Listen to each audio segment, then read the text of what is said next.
जय जिनेंद्र। स्वागत है आप सभी का हमारे विशेष कार्यक्रम समस्या एक समाधान अनेक। जी हाँ, समस्या एक समाधान अनेक। मानव जीवन की समस्याओं का सुलझाने का हमारे आचार्यों ने, हमारे मनीषियों ने हमारे ग्रंथों में बहुत सुंदर समाधान पहले से ही दे रखे हैं, लेकिन क्या है हम देख नहीं पाते। तो समस्या पीछे क्रिएट होती है, समाधान उससे पहले ही लिखा हुआ है। आज भक्तामर के माध्यम से इस भक्तामर काव्यों की श्रृंखला में हम 11वें काव्य के बारे बात करेंगे कि व्यवहारिक जीवन में इसका कैसे उपयोग किया जा सकता है। इसके बारे में विस्तार से बताएंगे डॉक्टर प्रिया जैन। भक्तामर स्रोत का 11वां नंबर काव्य बहुत ही इंपॉर्टेंट है। ये काव्य वैसे तो भक्तामर का हर एक जो श्लोक है, जो काव्य है, अपने आप में ही अद्भुत है। तो हम जानते हैं भक्तामर स्रोत के 11 नंबर काव्य के बारे में। 11 मतलब एक और एक दो नहीं, एक और एक 11। तो पहले उच्चारण सीखते हैं। दृष्ट्वा भवन्तमनिमेष विलोकनीयम् नान्यत्र तोषमुपयाति जनस्य चक्षुः पीत्वापया शशिकरत् दुतिदुग्धसिन्धोः क्षारञ्जलन् जलनिधे रसितुं क इच्छेत्। दृष्ट्वा भवन्त मणिमेष। शा कौन सा है देखिए यहाँ पर, मूर्धन्य शा। मणिमेष विलोकनीयम। यहाँ पर जो बिंदी है उसका उच्चारण क्या होगा? या के ऊपर बिंदी है म, क्योंकि फर्स्ट लाइन हमारी फिनिश हो रही है। विलोकनीयम नान्यत्र तोषमुपयाति जनस्य चक्षुः। देखिए इसमें दो बार मूर्धन्य श आया है, मणिमेष में और तोष में। तो हमें ध्यान रखना है उसका उच्चारण करते हुए। पीत्वा पर क्या है? बड़ी ई की मात्रा है। पीत्वा पया, यहाँ पर सांस का आपको विसर्जन करना है। पीत्वा पया शशिकरत धुति दुग्ध सिंधोः। विसर्ग है, दोबारा से सांस का विसर्जन करना है। पीत्वा पया शशिकरत धुति दुग्ध सिंधोः। क्षारञ्जलन, रा के ऊपर बिंदी है और बाद में क्या है? ज, तो बिंदी का उच्चारण क्या होगा? न। क्षारञ्जलन, ल के ऊपर बिंदी है और बाद में क्या आ रहा है? ज, तो यहाँ पर भी बिंदी का उच्चारण न होगा। क्षारञ्जलन जलनिधे रसितुं क इच्छेत्। अब ता के ऊपर बिंदी है और बाद में क्या आ रहा है? क, तो अंग की तरह उच्चारण करेंगे हम यहाँ पर बिंदी का। रसितुं क इच्छेत्। दृष्ट्वा भवन्तमनिमेष विलोकनीयम् नान्यत्र तोषमुपयाति जनस्य चक्षुः पीत्वापयः शशिकरत् धुतिदुग्धसिन्धोः क्षारञ्जलन जलनिधे रसितुं क इच्छेत्। अब हम वर्ड टू वर्ड समझते हैं। दृष्ट्वा मीन्स देख कर। दृष्ट्वा भवंत मीन्स आपको। मणिमेष मीन्स एकटक, कॉन्टिन्यू, जब हम किसी चीज को एकटक देखते रहते हैं, मणिमेष। विलोकनीयम मीन्स देखने के योग्य। नान्यत्र मीन्स न को हमने नहीं, और अन्यत्र मीन्स दूसरी जगह। नान्यत्र तोष मीन्स संतोष को। मुपयाति मीन्स प्राप्त होते हैं। जनस्य मीन्स मनुष्यों के। चक्षु मीन्स नेत्र, आंख। पीत्वा मीन्स पीकर। पया पानी को। शशिकर, शशिकर, शशिकर मीन्स चंद्रमा के समान। द्युति, द्युति मीन्स कांतिवान। दुग्ध, दुग्ध मीन्स दूध के नीर, दूध के शीर। सिंधो, सिंधो मीन्स सागर, समुद्र। क्षारन, क्षारन मीन्स खारे पदार्थ, खारे।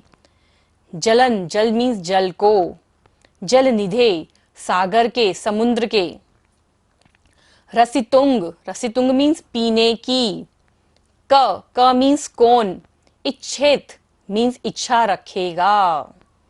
तो बहुत ही अच्छा काव्य है ये। वर्ड टू वर्ड अर्थ आपको समझ में आ गया होगा। ये जो श्लोक है, ये जो काव्य है, खारे पानी को भी मीठा कर देता है। जो सॉल्टी वाटर है उसको भी प्योर कर देता है, उसको भी पीने योग्य बना देता है। तो ऐसे इस काव्य की अद्भुत महिमा है और हमने भी अपनी लाइफ में बहुत सारे इस काव्य के माध्यम से अनुभव किए हैं। हमने बहुत सारे जगह वास्तु के अंदर लोगों की बोरिंग कराई, लेकिन पता चला कि वहां पर खारा पानी आ रहा है। तो उन्होंने और हमने भी इस श्लोक के माध्यम से बोरिंग का पानी मीठा कर लिया। दोबारा से नई बोरिंग कराने की जरूरत नहीं पड़ी। इस काव्य को हमने वहां पर यूज किया और पानी मीठा हो गया। और आजकल का जो हमारा सिनेरियो चल रहा है, जो हमारी जो धरती पर, हमारी अर्थ पर, हमारी मदर अर्थ पर इतना पॉल्यूशन हो रहा है, पानी जो प्रदूषित हो रहा है, तो उसको भी हम प्यूरिफाई करना चाहिए। चाहे आप सबके घर में एक्वागार्ड लगा हुआ है, लेकिन हमारे जो समुद्रों में, हमारी जो नदियों में पानी प्रदूषित हो रहा है, उस पानी में बहुत सारे जीव जंतु रहते हैं।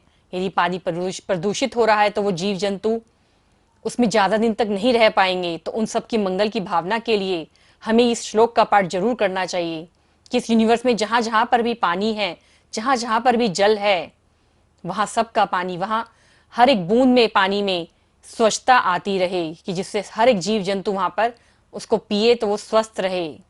क्योंकि हम अपने कार्यों के माध्यम से आज जल को बहुत प्रदूषित कर रहे हैं। फैक्ट्रीज से, कारखानों से निकलने वाला जो पानी है, धीरे धीरे जब जाता है समुद्रों में, सागरों में, तो बहुत सारी चीज़ों में परिवर्तन आ रहा है। पानी की पूरा मॉलिक्यूलर सिस्टम चेंज हो रहा है। और जैसे कि हम सब जानते हैं कि पानी की एक बूंद में कितने जीव होते हैं, 36,540 जीव होते हैं पानी की एक बूंद में। तो आप सोच सकते हैं कि जब हम कितना लाखों करोड़ों लीटर पानी वेस्ट कर रहे हैं, तो कितने जीवों की जो है हमसे जानबूझकर या अनजाने में ही सही, हम कितने जीवों को अपनी द्वारा नुकसान पहुंचा रहे हैं। तो हमें समझना होगा और अपनी क्रियाओं को देखना होगा कि हम कहाँ गलत कर रहे हैं, उन्हें सुधारना होगा। यदि हमें इस यूनिवर्स को अच्छा रखना है, अपनी मदर अर्थ को अच्छा रखना है। और आज के टाइम में भी यदि हम कहीं का भी पानी पी रहे हैं, आप अपने घर में नहीं हैं, आप बाहर जा रहे हैं, तो जब भी आपको लगे कि पानी कहीं ना कहीं हमारे को परेशान कर रहा है, हमारा डाइजेस्टिव सिस्टम खराब हो रहा है, हम खाना खा रहे हैं बाहर का और हमें सूट नहीं कर रहा है, और लेकिन आपको खाना भी ज़रूरी है क्योंकि आप काम कहीं घर से बाहर करते हैं, अब डेली डेली तो आप घर पे नहीं जा सकते हैं, या जो बच्चे हॉस्टल में पढ़ते हैं तो उन्हें हॉस्टल का खाना ही खाना पड़ता है। तो ऐसी व्यवस्था यदि किसी की भी है, तो आप इस श्लोक का 9 बार उच्चारण करें। अपने खाने को अपने सामने रख लीजिए, अपने पानी को अपने एक लेफ्ट हैंड में रख लीजिए, राइट हैंड उसके ऊपर रख लीजिए, और इस श्लोक का 9 बार उच्चारण करें। आप देखेंगे कि वही पानी है वो, लेकिन उसका मॉलिक्यूलर सिस्टम चेंज हो गया है। अब वो पानी जो आपको नुकसान पहुंचा रहा था पहले, लेकिन अब ये पानी आपको नुकसान नहीं पहुंचाएगा, क्योंकि इस श्लोक के माध्यम से इस पूरे पानी का और खाने का मॉलिक्यूलर सिस्टम चेंज हो गया है। एक एक क्रिस्टल के अंदर वाइब्रेशंस आ गई है। तो यदि आप में से भी कोई लोग जो अस्वस्थ हों, वो इस काव्य के माध्यम से अपने स्वास्थ्य को अच्छा रखने का प्रयास कर सकते हैं। आगे हम प्रदीप जी से समझते हैं। इस पूरे काव्य में महानतम स्वामी रूप की मीमांसा कर रहे हैं कि कितना सुंदर रूप है। पहले उन्होंने कहा कि जिसको क्षीर सागर का जिसने दूध पी लिया हो, कामधेनु गाय का जिसने पवित्र जल और मीठा जल पी लिया हो, वो क्या कभी खारे समुद्र के पानी को पी सकता है? कभी नहीं, कदापि नहीं। तो ये भगवान जिसने आपका रूप निहार लिया, वो किसी अन्य रूप को कभी देखने जा भी नहीं सकता। और जब मैंने एक बार आपका रूप निहार लिया, मैं लाखों सालों तक अगर टकटकी बांध कर भी, अपने सहस्र नेत्र बनाकर भी आपके रूप को निहारता रहूं, तो भी मेरी प्यास बुझने वाली नहीं है। तो जिसको ऐसा रूप का सौंदर्य पान हो रहा है, वो खारे पानी को या किसी अन्य रागी देवी देवताओं को देखने के लिए क्यों जाएगा?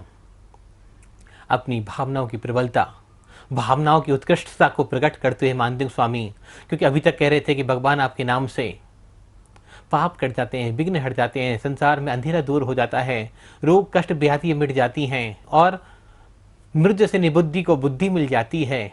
तो अब बात कली रूप की, कि तुम्हारी रूप को देखने के लिए संसार में कोई समर्थ नहीं है। जितना सौंदर्य तुम्हारे अंदर है, तुम्हारे अणुपरमाणुओं में है, उतना संसार में किसी का हो भी नहीं सकता। तो एक बार जो आपको देख लेता है वो कभी अन्य किसी और रूप को निहारने के लिए कभी नहीं जाता। चत्तारि क्षणम पवजामी अरिहंते क्षणम पवजामी को पूर्ण रूप में उन्होंने उच्चारित किया है कि एक बार जो तुम्हारी शरण को स्वीकार कर लेता है, एक बार जो तुम्हारी शरण में आ जाता है, अब वो दूसरी अन्य आश्रय लेने कहीं नहीं जाता। दूसरी बात व्यवहारिक पक्ष का देखते हैं तो डॉक्टर मसारो इमोटो हैं, एक जापानी साइंटिस्ट हैं। उन्होंने पानी के ऊपर बहुत सारी रिसर्च करी हैं कि पानी हमारे भाव देने से, हमारे विचार देने से, हमारे मंत्र उच्चारण करने से किस तरह से मॉलिक्यूल सिस्टम उसके चेंज होते हैं। आप सभी भी देख सकते हैं डॉक्टर मसारो इमोटो कर जो काम हमारे समाज को, हमारे दर्शन को करना चाहिए था, वो बाहर के वैज्ञानिक कर रहे हैं। हमारा शरीर स्वयं 70% पानी से बना हुआ है। जब हम एक वर्ड का उच्चारण करते हैं, एक शब्द का उच्चारण करते हैं कि आई एम हेल्दी, तो 70% वाटर के माध्यम से, 70% पानी के माध्यम से हम शरीर के मॉलिक्यूल सिस्टम चेंज हो जाते हैं और ब्रेन से एक पॉजिटिव मेलेटोनिन रिलीज होता है जो बॉडी को हेल्दी कर देता है। हम कहते हैं मैं बीमार हूँ, तो 70% बॉडी उसी समय बीमार हो जाती है। तो अगर हम पूरे अर्थ के, पूरे विश्व वसुंधरा के पानी को सामूहिक रूप से प्रार्थना करें कि ये जल स्वस्थ हो, पॉजिटिव हो, स्वच्छ हो, आनंददायक हो, मीठा हो, सबके लाभकारी हो, तो क्या हमारी ये भावनाएं, हमारी ये इच्छाएं पूर्ण होंगी? अवश्य होंगी। लेकिन हम सबको सामूहिक प्रयास करना होगा, क्योंकि हर चीज के बिना रहा जा सकता है संसार में, लेकिन जल के बिना जीवन असंभव है। जल ही जीवन है। जल है तो कल है, जल नहीं तो कुछ भी नहीं। आज इतने सारे ग्रहों की खोज मानव ने कर ली है, लेकिन वहाँ जीवन संभव क्यों नहीं हो पाया? क्योंकि वहाँ जल की उपलब्धता नहीं है। आज वैज्ञानिक कहते हैं कि 50 अरब सूरज गिने जा चुके हैं, लेकिन हमारे सौरमंडल में ही जीवन है पृथ्वी पर, क्योंकि अन्य जगह मीठा और जीवन योग्य जल उपलब्ध नहीं है। तो हमें जल को बचाना है, हमें पृथ्वी को बचाना है, हमें इस मानव जाति को बचाना है, तो जल को सुरक्षित करना होगा, सुरक्षित करना होगा, सुरक्षित करना होगा। आज हम बड़े बड़े आरओ, फिल्टर, एक्वागार्ड, बहुत सारे इंस्ट्रूमेंट अपने घरों में लगाते हैं, फिर भी पानी में बहुत सारी कमियां रह जाती हैं, बहुत सारी अशुद्धि आ जाती हैं। तो इस पवित्र जल, पवित्र श्लोकों के माध्यम से, पवित्र मंत्रों के माध्यम से हम छने हुए पानी को उबाल कर, जीवानी छान कर उपयोग में लाएं और मंत्रोच्चारण के माध्यम से हम इसको चार्ज करें। लेफ्ट हैंड में ग्लास को या जग को या बर्तन को रख लें और राइट हैंड को ऊपर रखते हुए इस काव्य का 9 बार उच्चारण करें, रिद्धि मंत्र का उच्चारण करें और भावना भाएं, ये जल मेरे लिए, मेरे परिवार के लिए पूर्णपेन स्वस्थ है, अच्छा है, हेल्दी है। तो ये जल में जो मॉलिक्यूल सिस्टम है वो इसके टोटली चेंज हो जाएंगे। जब इस जल को हम धारण करेंगे, पिएंगे, अपनी क्षुधा मिटाएंगे, अपनी तृष्णा मिटाएंगे, तो उस जल के माध्यम से जो आत्मसंतोष की प्राप्ति होगी, जो भगवान के अंदर झुकने की प्रवृत्ति हमारे अंदर आएगी, और जो अरिहंते शरणम पवजामी का सूत्र जब उद्घोष होगा अंदर से, क्योंकि अभी जो हम उद्घोष कर रहे हैं, अभी जो हम बातें कर रहे हैं, वो बाहरी शरीर के माध्यम से कर रहे हैं, लेकिन उस पवित्र जल को पीने के बाद जब 70% बॉडी में, हमारे शरीर में जब पवित्र परमाणुओं का परिणमन होगा, उन पवित्र परमाणुओं के परिणमन से जब एक नया ट्रांसफॉर्म हमारी लाइफ में आएगा, नया परिवर्तन आएगा, तो हम शुद्ध रूप से अपने आराध्य, अपने परमात्मा ऋषभ देव प्रभु के चरणों में हृदय से कह सकेंगे कि अरिहंत शरणम पवजामी, कि मैं अरिहंत की शरण को स्वीकार करता हूँ, मैं सिद्ध की शरण को स्वीकार करता हूँ, मैं साधु भगवान की शरण को स्वीकार करता हूँ, मैं केवली भगवान द्वारा बताई हुए मार्ग और केवली भगवान द्वारा बताए हुए धर्म परिणुपित को स्वीकार करता हूँ। ऐसी मंगल की भावना एक काव्य के माध्यम से हमारे जीवन में आ सकती है। करना क्या है? हमें अपने घर के पानी को शुद्ध करना है, अपने गिलास के पानी को शुद्ध करना ही है, लेकिन विश्व वसुंधरा के लिए, इस जीवन को बचाने के लिए हमें सामूहिक रूप से प्रयास करना होगा। हम सभी को नियमित रूप से इस मंत्र का जाप करना होगा, तभी हम आने वाली पीढ़ियों को, कुछ संस्कृति को बचा पाएंगे, आने वाली पीढ़ी को बचा पाएंगे और जल को सुरक्षित रख पाएंगे। जैसे मैंने कहा कि जल है तो कल है, कल होगा तभी हम इस जैन धर्म को, इन जिस शासन की ध्वजा को, इस मानवता को मुक्ति के द्वार पर ले जा सकते हैं, क्योंकि जल में जो परिवर्तन होते हैं वो किसी अन्य परमाणुओं में इतनी जल्दी से नहीं होते, और जल के बिना कुछ भी नहीं है। तो हम सबको सामूहिक प्रयास करें, जल को शुद्ध करें। रही बोरिंग की और कुएं आदि खुदवाने की बात, तो छोटा सा प्रोसेस है। नियमित रूप से जहां आपको खुदाई करनी है, 21 दिन का नियम लेकर, 1 महीने का नियम लेकर, पवित्र जलों से, पवित्र कुओं का, नदियों का जल लेकर आएँ। उस जल को 27 बार श्लोक, 108 बार रिद्धि जाप, 108 बार मंत्र जाप भावपूर्वक पढ़ते हुए जहां आपको बोरिंग करनी है, कम से कम 21 दिन तक उस जल को वहां पर गिराएं। उसके पश्चात जब आप बोरिंग करेंगे, कुआं आदि खोदेंगे, जलाशय बनाएंगे, तो वहाँ नियम से मीठा पानी मिलेगा। और कोई पुरानी बोरिंग हो चुकी है, कुआं खुद चुका है और वहाँ खारा पानी है, तो वहाँ से नियम से 21 दिन तक खारे जल को निकालें। उस जल को अभिषेक आदि में काम लाएं। मुनि महाराजों के आहारचर्या बनाएं, पवित्र कर शुद्ध कर जीवानी छान कर, और बचे हुए जल को वापस श्लोक रिद्धि मंत्र का पाठ करते हुए उस कुएं में, उस बोरिंग में, जलाशय में डाल देंगे, तो वहाँ का पानी भी अवश्य ही मीठा और पीने योग्य होगा। ऐसी हमारी इसमें मंगल भावना है। हमारे हजारों प्रयोग इस तरह से किए गए जो सभी सफल रहे।